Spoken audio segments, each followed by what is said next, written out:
Assalamualaikum warahmatullahi wabarakatuh. A'udzubillahi minasyaitonir rajim. Bismillahirrahmanirrahim. Alhamdulillahi rabbil alamin wal 'aqibatu lil muttaqin wala 'udwana illa 'alal zalimin.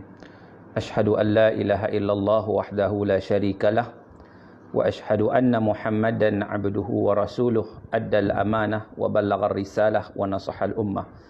وجاهد في الله حق جهاده وتركنا على المهجة البيضاء ليلها كنهارها لا يزيغ عنها إلا حالك ونصلي ونسلم على النبي الأمين وعلى آله وصحبه أجمعين سبحانك لا علم لنا إلا ما علمتنا إنك أنت العليم الحكيم رب اشرح لي صدري ويسر لي أمري واحلل عقدة من لساني يفقهوا قولي أما بعد.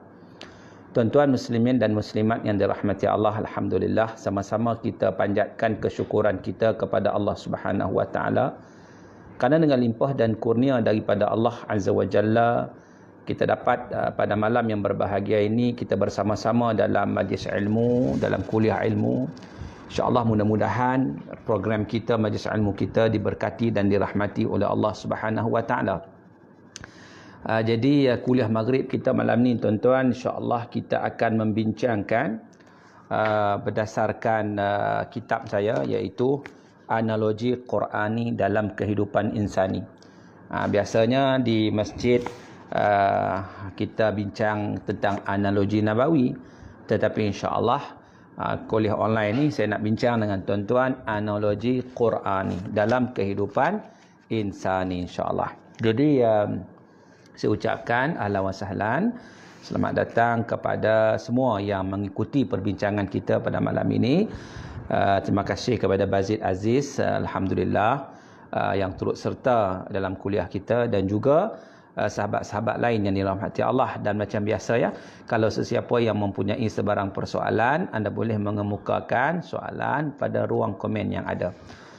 Tuan-tuan yang dirahmati Allah, malam ni saya nak petik buku ataupun tajuk dalam analogi Qurani, iaitu di bawah tajuk Umpama Syaitan yang Menipu. Firman Allah Subhanahu wa taala dalam surah Al-Hasyr ayat 16.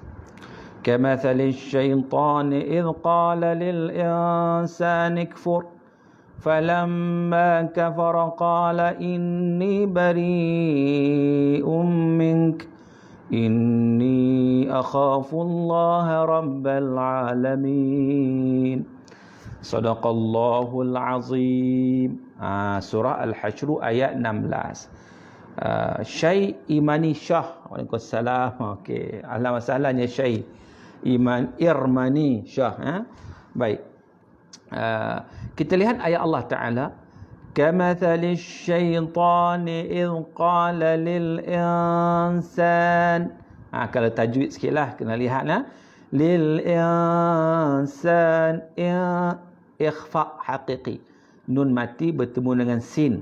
Jadi hukum dia dengung. Okey. Kamathali syaitani idh qala lil-insani kfur falamma kafara qala inni bari. Bari itu panjang, 5 harakat, iaitu mad wajib muttasil. Inni bari tu dengung. Sebab apa? Tanim bertemu dengan mim. Okey. Bari mil sekali lagi ikhfa milka inni juga adalah mad jaim munfasil. Panjang juga. Inni akhafullaha rabbal alamin. Maksud dia apa? Tuan-tuan, itu ayat surah Al-Hasyr ayat 16. Iaitu maksudnya sikap kaum munafik dengan kaum Yahudi itu sama seperti sikap syaitan. Ketika ia berkata kepada manusia, berlaku kufurlah engkau. Setelah orang itu berlaku kufur dan terkena azab, berkatalah syaitan kepadanya, sesungguhnya aku berlepas diri daripadamu kerana sebenarnya aku takut kepada Allah Tuhan yang menguasai sekalian alam. Itu apa cerita dia ni? Baik. Tu tengok. Ayat ni Allah Ta'ala cerita seumpama kaum munafik dan kaum Yahudi Sikap munafik dan Yahudi ni samalah seperti syaitan. Sikap syaitan pada manusia. Bila mana syaitan suruh kufur. Setelah orang itu kufur dan dia dapat azab di akhirat kelak, maka syaitan tu kata apa? Inni bari, aku berlepas diri. Aku berlepas diri daripada kalian, daripada semua. Sesungguhnya aku berlepas diri daripadamu. Kerana sebenarnya aku pun takut juga kepada azab Allah Ta'ala. Jadi maknanya, dia takut pada Allah. Tetapi dia tak nak masuk neraka seorang-seorang. Dia nak ajak supaya ada geng-geng boleh masuk neraka bersama-sama dengannya. Baik. Kita lihat dulu apa tafsiran ataupun yang disebut oleh para ulama tafsir. Antaranya disebut oleh Al-Imam Al-Qurtubi, dia kata, Allah Subhanahu Wa Ta'ala telah mendatangkan suatu bidalan dalam ayat ini, satu perumpamaan tentang orang munafik dan orang Yahudi yang tidak menepati janji sesama mereka dalam usaha untuk mengadakan kerjasama dan tolong-menolong di antara satu sama lain. Begitulah sikap orang munafik yang berjanji akan memberi pertolongan dan bantuan kepada golongan Yahudi ketika menentang orang mukmin. Namun ia hanyalah kata-kata manis yang dilontarkan sahaja. Seumpama sikap syaitan yang memberikan kata-kata manis kepada manusia supaya melakukan kekufuran kepada Allah Subhanahu Wa Ta'ala. Jadi perangai golongan munafik yang berjanji dengan golongan Yahudi nak tolong orang Yahudi dalam memerangi umat Islam.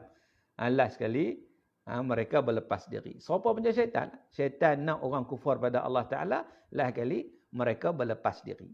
Itu. Baik, menurut Ibnu Ashur dalam kitab Tafsir At-Tahrir wa Tanwir, dia kata bahawa perumpamaan kaum munafik dan Yahudi yang menyebabkan mereka terjerumus dalam lembah siksaan api neraka di akhirat adalah umpama syaitan yang menyeru manusia agar kufur pada Allah. Namun apabila manusia itu kufur, dia akan berlepas diri daripadanya. Natijahnya, kedua-duanya yang menyeru dan yang menerima kekufuran akan bersama-sama dalam api neraka. Itu dia tuan-tuan. Jadi maknanya syaitan ni dia menyeru orang untuk kufur. Bila kufur dia tak campur. Sebab apa? Sebab dia nak tolong pun tak boleh. Syaitan ni siapa sebenarnya? Syaitan ada dua golongan tuan-tuan. Sebab Allah sebut syayatinul ins wal jin. Syaitan yang terdiri daripada syaitan manusia dan syaitan jin. Yang menghasut manusia untuk kufur pada Allah Ta'ala, dua-dua ada. Cuma syaitan jin ni kita tak nampak. Dia duk hasut. Yang kata Nabi, inna syaitan yajri fi bani adam majrad dam. Syaitan dia boleh masuk dalam tubuh badan manusia melalui saluran darah. Itu. Yang syaitan manusia ni kita nampak. Macam mana boleh katakan syaitan manusia? Orang yang duk ajak kita melakukan benda mungkar yang jauh daripada rahmat Allah. Maka itu syaitan itu. Sebab perkataan syaitana itu merujuk kepada maksud ba'udah. Jauh. Maknanya nak menjauhkan kita daripada jalan Allah Subhanahu Wa Ta'ala. Itu. Baik. Kita lihat dalam hadis diriwayatkan daripada Rasulullah sallallahu alaihi wasallam bahawa terdapat seorang rahib yang tekun beribadah. Dia telah berusaha untuk mengubati sejenis penyakit yang dihidapi oleh seorang perempuan. Dia ada seorang rahib ni tuan-tuan. Jadi dia ni kaki ibadat ni zaman-zaman dulu ni lah.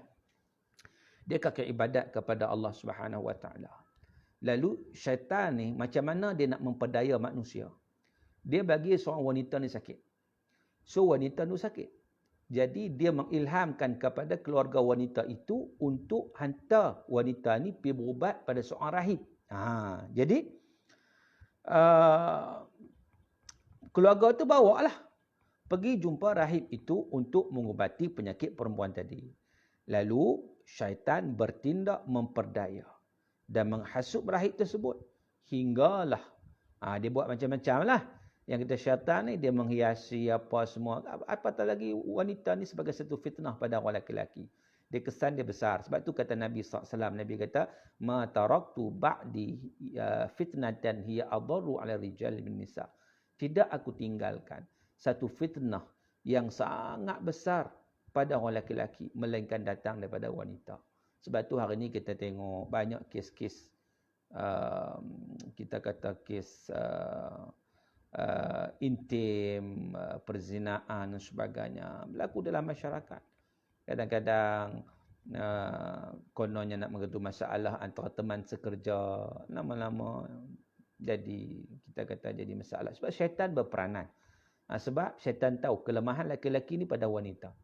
Jadi waktu itu dia cuba menghiasi pada diri wanita tu, tambah pula wanita pula dia bagi pula cara senak untuk bertemu dengan seseorang. Akhirnya berlakulah benda-benda keji. Sebab tu Quran kata wala taqrabuz zina, jangan menghampiri zina. Jadi menghampiri zina mana? Berzina pun jangan. Bukan setakat berzina, menghampiri zina pun jangan. Macam mana menghampiri zina? Pandangan kita. Kita tak jaga pandangan kita. Sedangkan Quran kata, Qul lil mu'minin yaghuddu min absarihim. Katakan pada orang beriman lelaki-lelaki, jaga pandangan. Qul lil mu'minat yaghuddna min absarihinna. Kata kepada mukminat pula, supaya menjaga pandangan mereka. Hari ni nak jaga pandangan apa? Bertepuk tampar di ofis, biasa saja. Antara suami orang dengan isteri orang. Antara lelaki-lelaki yang perempuan dan bukan mahram. Pergi makan sekali, kononnya memahami dan sebagainya. Benda biasa. Akhirnya diperdaya oleh syaitan. Sebab tu kata Nabi SAW, la yakhluwanna ahadukum bimra'atin. Tiadalah seorang itu bila mana dia bersembunyian dengan seorang wanita, wa thalithuhuma syaitan. Yang ketiganya adalah syaitan. Syaitan berperanan. Macam tu juga bila dihantar wanita ni kepada rahib ni, syaitan berperanan. Akhirnya, ringkas cerita, berlakulah perbuatan keji. Perzinaan antara rahib dan juga wanita tersebut. Jadi, syaitan hasut lagi. Dia kata tak boleh ni. Kalau benda ni dapat reveal, dapat pengetahuan keluarga, naya kamu. Akhirnya, dihasut supaya rahib itu membunuh wanita tadi. Perempuan tadi dibunuh. Tu dia. Tu cara syaitan duk pengaruhi. Jadi, akhirnya dapatlah benda ni. Bangkai pun tak boleh tutup kan. Benda akan dapat diketahui. Akhirnya keluarga perempuan tahu. Dan mereka nak menjatuhkan hukuman bunuh pada rahib tersebut. Datanglah syaitan. Berpura-pura untuk menolong. Sekali lagi syaitan. Pandai cerdik dia. Dia ada modus operandi dia. Dia mari kat rahib tu berpura-pura nak tolong. Dia kata ginilah. Aku boleh tolong kamu. Nak selesaikan masalah ni. Kamu akan selamat daripada tindakan bunuh. Tapi dengan syarat kamu sujud ke aku dulu. Kau sujud ke aku ya. Kau hormat ke aku. Tak kala itu aku akan tolong kamu. Maka rahib tersebut pun nak selamat diri. Dia pun sujud. Maka syaitan akhirnya berlepas diri daripadanya. Jadi maknanya apa? Maknanya dia matilah keadaan kufur. Jadi kedua-dua masuk neraka. Jadi syaitan puas hati. Dia kata daripada dia seorang masuk neraka. Dia nak ajak orang ramai-ramai masuk neraka. Itulah tuan-tuan. Satu perkara yang patut kita ambil pengajaran dan juga pengiktibaran daripada apa yang disebut oleh Allah Subhanahu Wa Taala dalam ayat ini. Baik, sekali lagi tuan-tuan saya mengalu-alukan sahabat-sahabat yang menonton melalui siaran langsung kuliah maghrib kita melalui masjid Sultan Abdul Aziz Shah, orang panggil masjid Melayu masjid ni kan. Jadi tuan-tuan kalau ada apa-apa soalan nak tanya, saya buka ruang seluas-luasnya. Nak tanya apa pun boleh dibuka. Jadi anda boleh menggunakan ruang komen itu untuk anda bertanya soalan. Apa-apa soalan yang ada anda boleh bertanya. InsyaAllah kita cuba berinteraksi secara live pada malam ini. Baik, tuan-tuan yang dirahmati Allah. Baik, kita lihat bagaimana tipu daya syaitan. Begitu juga dalam konteks syaitan manusia ini. Ini lagilah yang susah sebab kita nampak. Syaitan jin ni kita tak nampak. Ni syaitan manusia kita nampak.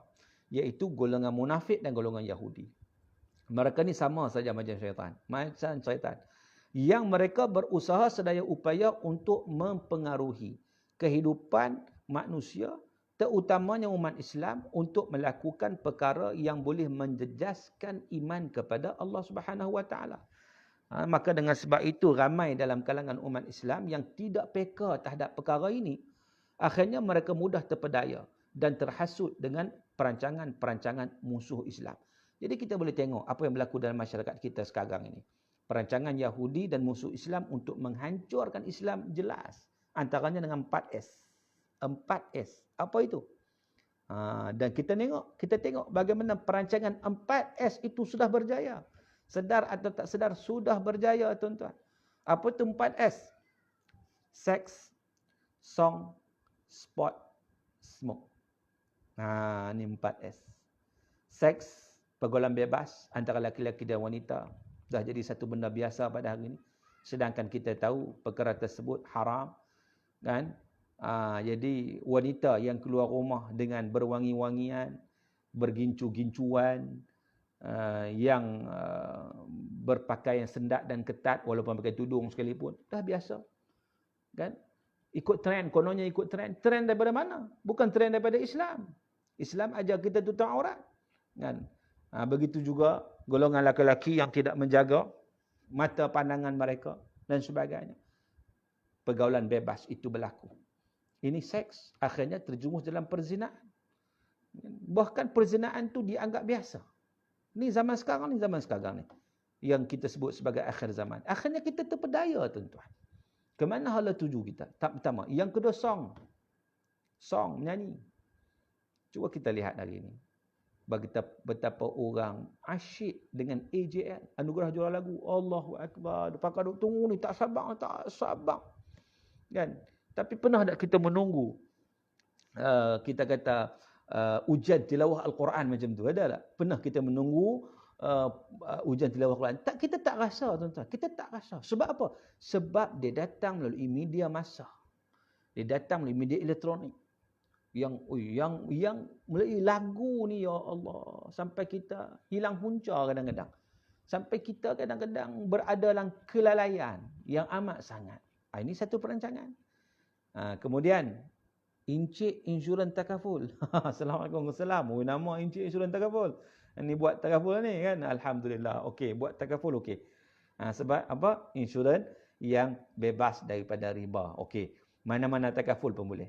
Tapi jangan terlibat dengan konvensional. Jangan, tuan-tuan.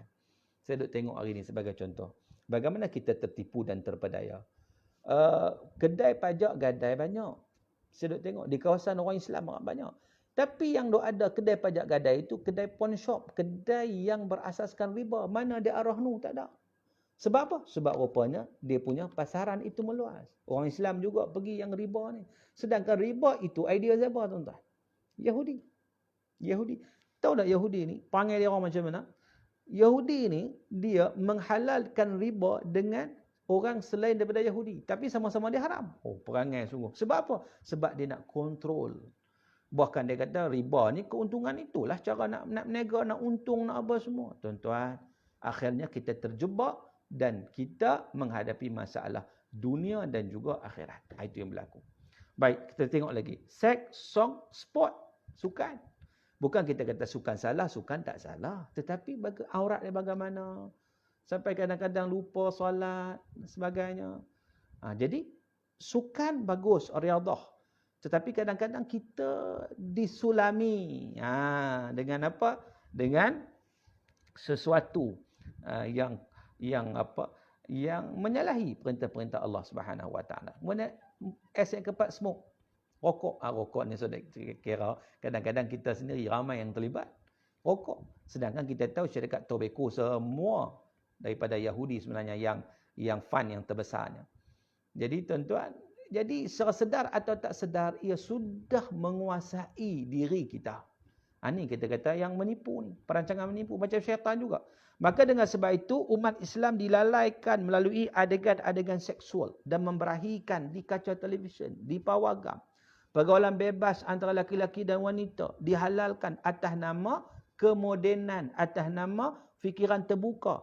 Inilah antara perancangan musuh Islam yang berusaha untuk menjauhkan umat Islam daripada menghayati isi kandungan Quran dan Sunnah. Akibatnya, gejala sosial, pelakuan sumbang, seumpama perzinaan makin bertambah dari hari ke hari.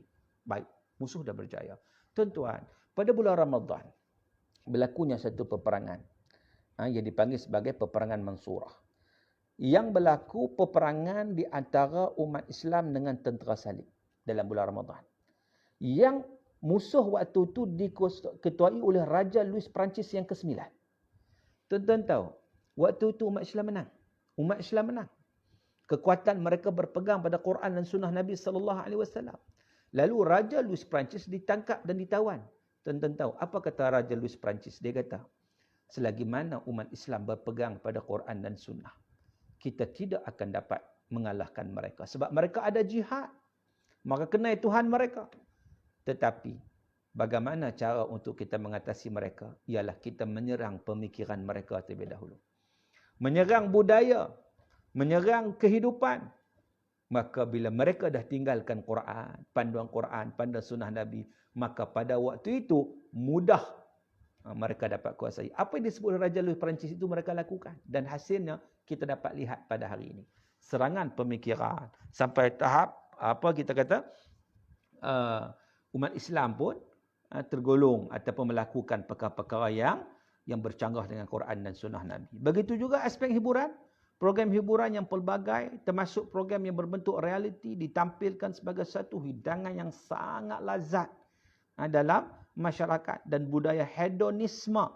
Hiburan yang melampau-lampau subur dengan begitu meluas, akhirnya keruntuhan akhlak berlaku dengan begitu berleluasa. Umat Islam hilang jati diri dan hilang hala tuju dalam kehidupan dunia ini. Lalu mereka hanyut dan tenggelam dalam suasana hiburan. Hiburan yang melampau-lampau. Sedangkan bukan Islam tak bagi hiburan, tetapi ala kadarlah. Hiburan ni kita kata sebagai satu perasa saja. Tapi kalau perasa itu jadi menu utama, macam mana? Kan? Hancurlah masakan kita. Kalau korang ketik masakan hari ni, orang terlampau sangat teruja dengan apa? Dengan K-pop lah, dengan Korea lah, dengan macam-macam hiburan-hiburan yang melalaikan. Baik, jadi tuan-tuan yang dirahmati Allah. Syekh Irmani Shah, Assalamualaikum. Sahabat pencipta ilmu yang disayangi. Orang akan tanya soalan. Kan? Jadi ahlan wa sahlan. Jadi sekali lagi saya war-warkan, siapa nak tanya soalan, saya open sebab kita boleh berinteraksi. Begitu. Taklah nampak saya cakap seorang sangat kan. Online macam inilah kan. Tak nampak orang kan. Tak nampak orang. Saya cakap seorang aja. Jadi kalau tuan-tuan boleh respon, ada tanya soalan ke, ataupun bagi pandangan ke, komen dan sebagainya, itu satu perkara yang baik insya-Allah. Baik tuan-tuan yang dirahmati Allah Taala sekalian. Jadi bila mana hiburan itu berleluasa, apa kesan dia? Kesan dia arah dadah pelacuran dia sama naik dengan hiburan. Tuan-tuan perasan tak? Tuan-tuan perasan tak? Di mana dadah arah pelacuran itu berkembang subur kalau bukan di kelab-kelab malam. Kalau bukan di pub dan disko. Jadi maknanya di situ banyak berkembangnya perkara-perkara maksiat yang lain. Jadi selagi mana tak dibendung perkara seumpama ini, bukan kita sebut tak boleh hiburan, tetapi kena jaga batas-batasnya. Jangan sampai mengikut budaya hedonisme yang dibawa oleh barat, yang akhirnya kita tenggelam dalam keasyikan, yang akhirnya masuk habis semua. Masuk dadah, masuk arak, masuk pelacuran, masuk yang akhir memang cukup lengkap lah dia punya package dia, yang akhirnya manusia itu akan terus hanyut dan terus hanyut. Tuan-tuan, sahabat-sahabat yang dirahmati Allah. Maka dengan sebab itu kita lihat kadang-kadang PKP ni, makna COVID-19 ni, coronavirus ni ada hikmah positifnya. Banyak dah kita kata kelab-kelab malam terpaksa ditutup, apa semua, alhamdulillah. Kan? Satu positifnya. Orang kata maksiat makin berkurang bila mana ada virus yang seumpama itu. Di samping adalah ujian-ujiannya, tapi rupanya dalam sudut yang positifnya kita nampak sikit sebanyak ia memberi kesan. Jadi tuan-tuan yang dirahmati Allah, kita sebut tadi Islam tidak mengetepikan aspek hiburan kerana hiburan ini merupakan fitrah manusia. Namun ramai dalam kalangan masyarakat Islam yang langsung tidak menghiraukan hiburan cara Islam. Itu masalahnya. Mereka lebih selesa dengan konsep hiburan yang disediakan oleh musuh Islam dalam suasana yang penuh dengan kenikmatan nafsu dan syahwat. Itu. Dijadikan wanita itu sebagai objek. Itu cara Yahudi, tuan-tuan. Kita boleh tengok dengan jelas.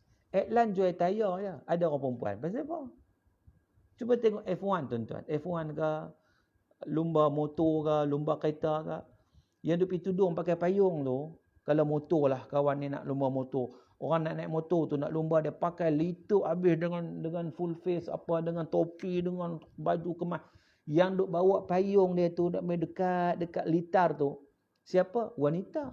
Pakai pula menjolok mata. Apa peranan dia ni? Tak ada apa pun. Dia bukan nak naik motor tu. Tapi itu satu gambaran. Kalau markah ni tak ada, seolah tidak ada perlumbaan. Tuan-tuan pergi, tuan-tuan. Kita lihat kalau ada pameran kereta motor contohnya. Tuan-tuan tengok, kadang-kadang dipamerkan kereta, tiba-tiba ada pula bertenggek atas kereta tu. Perempuan seksi, dia ni pemandu kereta ke? Dah. Dia ni lesen kereta pun tak ada. So apa peranan dia? Peranan nak tarik orang, crowd. Apa kena orang nak tengok kereta? Tapi itulah kita kata cara Yahudi. Yang akhirnya manusia, masyarakat Islam pun boleh terima keadaan seumpama itu. Dia biasalah tu. Itu satu benda yang normal. Benda yang tak normal, dia jadi normal. Baik, tuan-tuan yang dirahmati Allah. Encik Insurans kata apa ni? Kurang sambutan untuk hiburan cara Islamik. Kurang sambutan ni sebenarnya apa yang kita sajikan. Orang tak biasa, dia kurang sambutan. Lama-lama, dia main, okey dia sambut. Dia ada sambutan. Tuan-tuan, dulu orang tak pernah kenal nasyid ni. Tak pernah kenal nasyid, ingat tak? Semua lagu je. Nasyid tak kenal. Yang mula yang masuk pesada nasyid ni, kalau tak silap saya Raihan. Dia perkenalkan nasyid. Asyhadu an la ilaha illallah wa asyhadu anna Muhammadar Rasulullah. Boom, meletup. Kita kata tak ada sambutan. Tiba-tiba rupanya ratus ribu. Dia sel yang pertama tu dah 600 ribu. Kalah waktu tu Siti Nurhaliza. Kalah. Subhanallah. Maknanya bukan tak ada sambutan. Cuma tidak dihidangkan. Tapi ada mesej lah. Bukan kadang-kadang sama naik tak ada mesej apa. Tak mahulah begitu. Ya ada mesej. Cantik. Bukan setakat di Malaysia. Dan dia diterima di seluruh dunia. Subhanallah. Jadi kita kata tak boleh kita kata tak ada sambutan. Kan? Ada sambutan. Cuma kita kena hidangkan. Kita kena perbanyakkan. Hiburan yang berbentuk Islamik sebenarnya. Macam juga dalam bab ekonomi. Dulu, konvensional 100%. Konvensional adalah riba. Riba, tuan-tuan. Tak boleh. Tapi bila diperkenalkan Islamik, Alhamdulillah. Saya pernah tengok kenyataan daripada public bank. Public bank kita tahulah, majoriti yang pelanggan customer dia, daripada klien dia, daripada non-Muslim. 70% daripada non-Muslim itu yang menerima perbankan Islam. Nampak tak? Sebab mereka nampak cantik, sistem Islam ni cantik. Kan? Jahat Islam cantik, dia tenang, dia tak serabut, tuan-tuan. Dia tenang. Hiburan dia tenang. Sistem dia cantik. Kan? Cumanya, bila tidak disediakan. Kalau sedia, orang akan ambil, orang akan terima. Cuma kadang kesedaran tu tak ada. Cuba kita lihat EPF. EPF syariah sudah diperkenalkan. Tapi rupanya, berapa belas peratus je orang yang ambil. Termasuk orang Islam sendiri. Dia tidak ada rasa. Tidak ada rasa untuk mengikut, nak follow sesuatu yang daripada hukum syarak. Dia ikut, alah tak apalah orang semua bakat macam tu, takkan, alah tak. Jadi dia ambil mudah. Tuan-tuan, maka dengan sebab itu, akhirnya kita sedar atau tak sedar, kita jatuh dalam lubuk yang disediakan oleh musuh-musuh Islam. Ini sangat-sangat bahaya. Tuan-tuan yang dirahmati Allah. Encik Insurans apa? Ya Raihan, teringat tu Raihan kan? Rehat dulu tu, mula-mula dulu kan? Kita tengok kan, memang memberi kesan. Bahkan kita menghayati lirik-lirik dia. Dia ada hiburan, Alhamdulillah. Dan tetapi dia lebih tenang. Memberi ketenangan kepada jiwa. Baik. Begitu juga tipu daya dalam aspek sukan. Kita tak kata sukan tu tak betul. Tetapi bagaimana sukan itu, peserta dia hendaklah tutup aurat. Kan? Dan tidak ada elemen perjudian. Sekarang ni sukan dengan judi kadang tak nak pisahkan. Kan? Maka dengan sebab itu kita lihat garis panduan itu kena ikut, barulah kita selamat. Kan? Kalau tidak, sukan. Orang yang paling minat sukan apa? Sukan renang. Kalau jual apa tiket, itu yang habis dulu. Kan? Ini masalah. Baik, begitu juga kita sebut tadi, bagaimana senjata musuh diguna melalui apa? Rokok. Yang ni tuan-tuan ni ramai. Ni lagi ramai.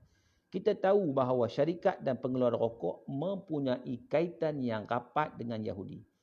Tapi dalam masa yang sama, golongan Yahudi sendiri melarang rokok dalam memasuki premis kediaman mereka. Cuba tanya Yahudi tuan. Orang Yahudi tak bagi bisa rokok dalam rumah dia orang. Sebab dia betul. Tapi dia pun jual rokok. Itu dia. Kan? Jadi maknanya, Jadi sebenarnya Yahudi ni kalau kita diundang, ini cerita betul. Kalau kita diundang pergi rumah mereka, kata diundang makan lah, jangan sesekali merokok. Dia tak lagi. Bahkan dia tanpa rasa malu, dia akan suruh kita keluar daripada rumah mereka. Rokok luar rumah. Jangan rokok dalam rumah. Sebab dia tahu bahaya. Kan? Tetapi yang tukang sediakan apa? Dia. Sebab dia nak ambil keuntungan semata-mata. Jadi tuan-tuan, dalam hal ini kalau kita tengok berapa ramai umat Islam yang terus tertipu dan terpedaya. Apa yang kita dapat keuntungan? Tak ada. Rugi saja ada. Kan? Rugi je. Sedap mana rokok tuan-tuan. Kan? Sedap mana? Tak sedap pun. Tapi oleh kerana dah jadi satu trend.